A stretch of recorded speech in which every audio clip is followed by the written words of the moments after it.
Welcome back, everyone, and thanks for stopping by for another video. I appreciate every single one of you for tuning in. Now, another red carpet clip featuring Papoose and Claressa has started making the rounds online, and trust me, this one has people talking. You won't believe how different this moment looks once you really pay attention. At this stage, it honestly feels like both Papoose and Claressa know exactly what they're doing, and they're putting on a performance right in front of everybody. Go ahead and watch this clip for yourself, because there's definitely more to unpack here than meets the eye. Who I am. I don't have to be extra, put together all the time around Pep. Like, it's sometimes I have my braids that's under my wig on, and he like, baby, you look so beautiful. And I'm like, boy, what? Like, wait a minute. I'm a big fan of natural. No, he loves it. Like, when I wear my natural hair, my braids, and I'm like, wait a minute, I have my makeup and my everything on, and you talking about, yeah, baby, look good. It was like, you ain't say beautiful, though. Don't y'all love natural? Yes. Isn't black so beautiful? Yes. Isn't it though? Like, do people really know how beautiful they black skin is? Do they not know? Like, do they understand the power that's within it? Come on now. All right, you heard exactly what both of them had to say. Claressa claimed that Papoose loves her the most when she's completely natural. No wig, no weave, no makeup, just her real hair. And that's when he constantly reminds her how beautiful she is. What makes that statement so interesting is that she said it on the red carpet, even though the Vlad TV interview has already been out for everyone to see. And people haven't forgotten what Papoose said there. It's even harder to ignore when you remember the old photo that 50 Cent shared of a younger Claressa wearing her medal, rocking her natural hair with no makeup at all. Papoose actually laughed at that picture, even though it showed the same natural version of Claressa he now claims to admire the most. So if he really prefers her without the wigs, lashes, makeup, and everything else, why was that his reaction back then? That's exactly why I had to pull up the Vlad TV clip again, because at this point, it feels like they're hoping people forget what was already said, but the receipts are still out there. So let's watch it for ourselves. And nobody holds them accountable.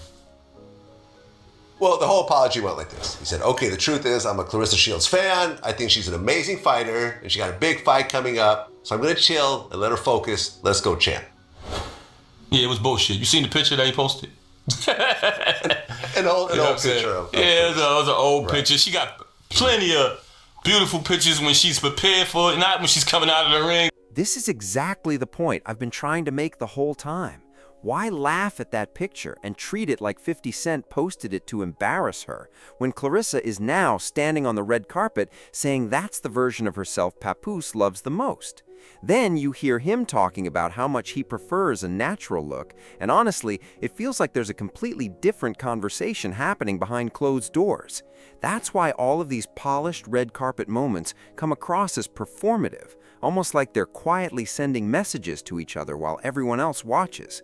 The entire situation just feels off, because I'm not saying he's wrong if that's truly how he feels about her naturally. What I'm questioning is why he publicly laughed at a photo that perfectly matched the same natural beauty he now claims he appreciates. That picture 50 Cent shared wasn't some embarrassing image of Claressa. It was simply a younger version of her celebrating an achievement before the fame and success. She wasn't wearing heavy makeup because she was still young. Her hair was neatly braided, and nothing about that photo looked disrespectful. So what exactly was so funny about it? From what I can tell, she was either a teenager or in her early 20s, and while I don't know her exact age in that picture, she was clearly much younger. That's why his reaction stood out, because he was laughing at an old photo from her younger years. Now we're hearing that behind the scenes, he's constantly telling her how beautiful she is with no wig, no weave, and no makeup. At this point, it honestly feels like they're expecting the audience to ignore everything that's already happened, and that's becoming harder to believe. They keep stepping onto these red carpets presenting one story, while past interviews seem to paint a completely different picture, and that's why people keep questioning the narrative. I'm only reacting to what they've chosen to show the public. If he genuinely admired her natural appearance all along, then those comments in that earlier interview probably should have never been made. So are we really supposed to believe she spends all that time getting glammed, dressing up, and creating these polished looks if he truly prefers her completely natural? I don't completely buy that explanation. From my perspective, she often seems influenced by people around her, whether it's Remy or anyone else whose style and image gets attention. She's invested in maintaining a certain look, even spending money on her appearance, which makes the message feel a little contradictory. If your partner truly loves you most without makeup, and you're already confident in yourself, it does raise the question of why you continue going all out every single time.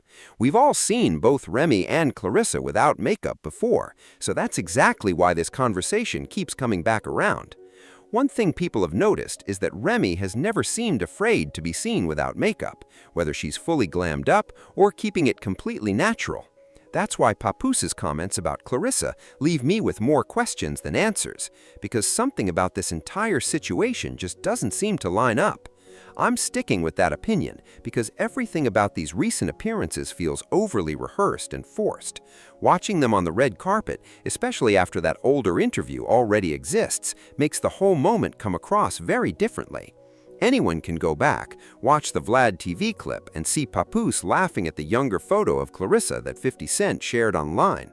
Those receipts are still out there, which is exactly why people continue bringing them up. Now things have shifted again because Papoose decided to make a public post saying Claressa should have taken home the award. Let's break down exactly what he shared. Alongside a photo of the two of them, he listed her accomplishments, including ESPN Fighter of the Year, an ESPY Award, multiple Women's Sports Foundation honors, and BWAA Fighter of the Year, saying he could keep naming more achievements. He then questioned why BET keeps overlooking Claressa for the award, before mentioning that he enjoyed the Lauryn Hill tribute and was happy to see artists like Lizzo, Nas, and Rick Ross perform. He also tagged Khadijah to promote her new single, mentioned a few other people, and even plugged his own music in the same post.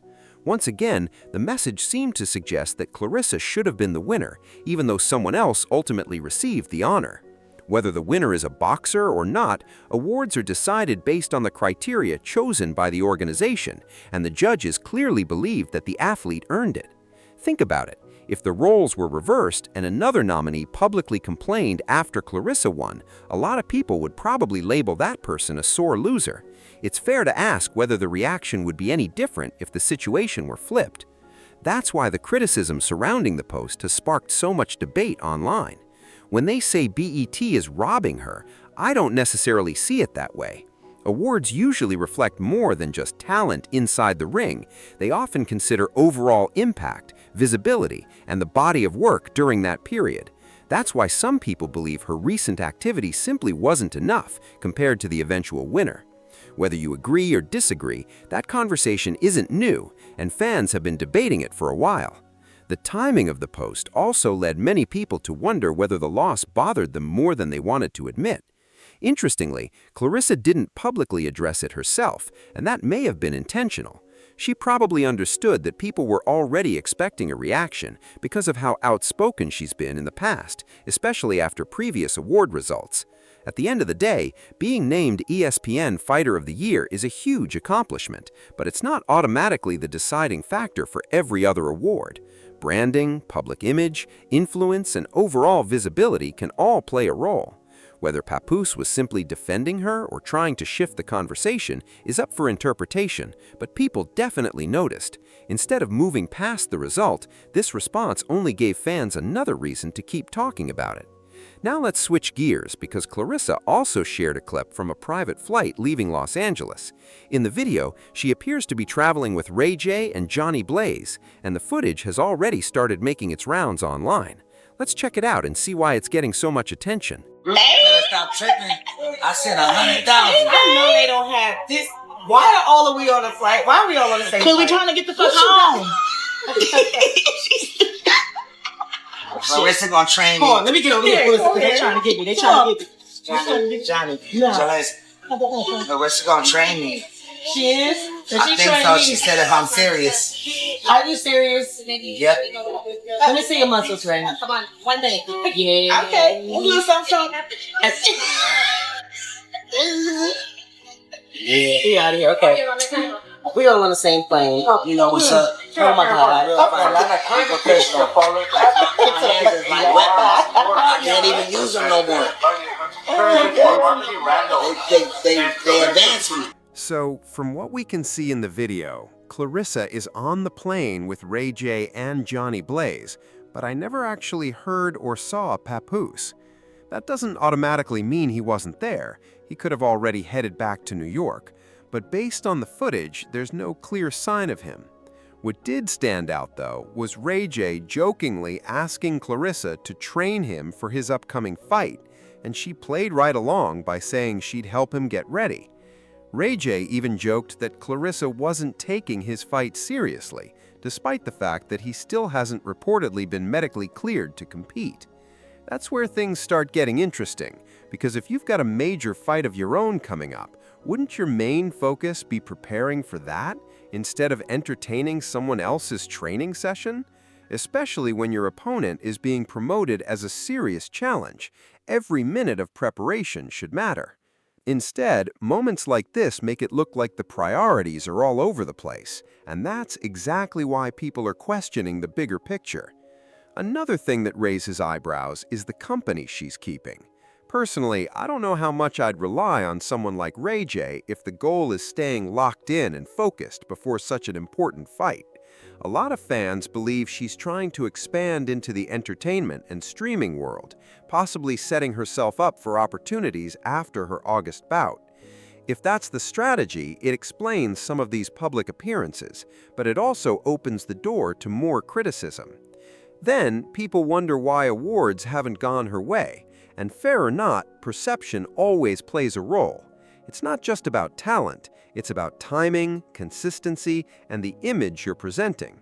From what I remember, Claressa has been nominated for this award multiple times, even before her relationship with Papoose. But being nominated several times without winning isn't unusual, and plenty of athletes experience the same thing without making it the center of attention. That's why this loss feels different to many observers, because it seems like it's weighing on her more than she'd like to admit. Whether she says it publicly or not, you get the sense that this result is still sitting in the back of her mind. And judging by everything happening lately, I wouldn't be surprised if the conversation isn't over just yet. Papoose speaking up first also caught a lot of people's attention. Some viewers think he stepped in so Claressa wouldn't have to address the award herself, almost like he was taking the heat before she did. Others believe it was simply a show of support, while some see it as a calculated business move, because winning that award would have added another major achievement to her public image. That could also explain why so many people from her circle showed up expecting a big night. When the outcome went another direction, disappointment was probably inevitable. Even though Claressa hasn't directly responded, I have a feeling this story isn't finished. Based on her history of speaking her mind, it wouldn't be shocking if she eventually addresses it somewhere, whether it's during a live stream, in an interview, or even through social media comments. As for Papoose, if he really is already back in New York, it'll be interesting to see how everything unfolds over the next few days. With the 4th of July weekend approaching, people will definitely be paying attention to see what happens next.